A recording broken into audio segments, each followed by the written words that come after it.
পাকিস্তানের বিপক্ষে ভারত চেয়েছিল শক্তি দেখাতে, কিন্তু শক্তি দেখাতে গিয়ে উল্টো প্রকাশ পেল ভারতের দুর্বলতা। মাত্র ৮৭ ঘন্টার যুদ্ধে পাকিস্তানের হামলায় ভয়াবহ অর্থনৈতিক ক্ষতির মুখে পড়েছে ভারত। মাত্র ৮৭ ঘন্টায় ভারত হারালো প্রায় $৮৩ বিলিয়ন।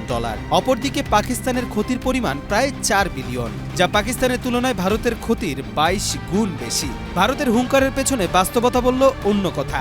মাত্র ৮৭ ঘন্টায় পাকিস্তানের হামলায় হিমশিম খেল ভারত। মাত্র ৮৭ ঘন্টায় স্থায়ী এক সংঘাতের পর পারমাণবিক শক্তিধর ভারত ও পাকিস্তান যুক্তরাষ্ট্রের মধ্যস্থতায় যুদ্ধবিরতিতে পৌঁছেছে। কিন্তু এই স্বল্পকালীন যুদ্ধ শুধু সামরিক পর্যায়ে সীমাবদ্ধ ছিল না, তা ব্যাপক অর্থনৈতিক ক্ষতির কারণও হয়েছে।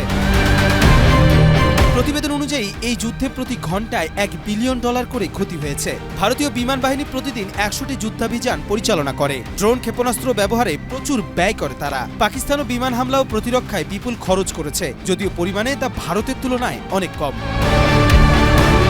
এই যুদ্ধের প্রভাব পড়ে দুই দেশের শেয়ার বাজার, আকাশপথ, ক্রীড়া ইভেন্ট ও বিনিয়োগে। ভারতের শেয়ার বাজারে $৮২ বিলিয়ন ক্ষতি হয়। আইপিএল স্থগিত হয়ে ক্ষতি হয় আরও $৫০ বিলিয়ন। পাকিস্তানও কেএসই সূচকের পতন, পিএসএল স্থগিত ও বিমান খাতে মিলিয়ে কয়েকশো মিলিয়ন ডলারের ক্ষতির মুখে পড়ে। কবির চৌধুরী জয়, মাই টিভি।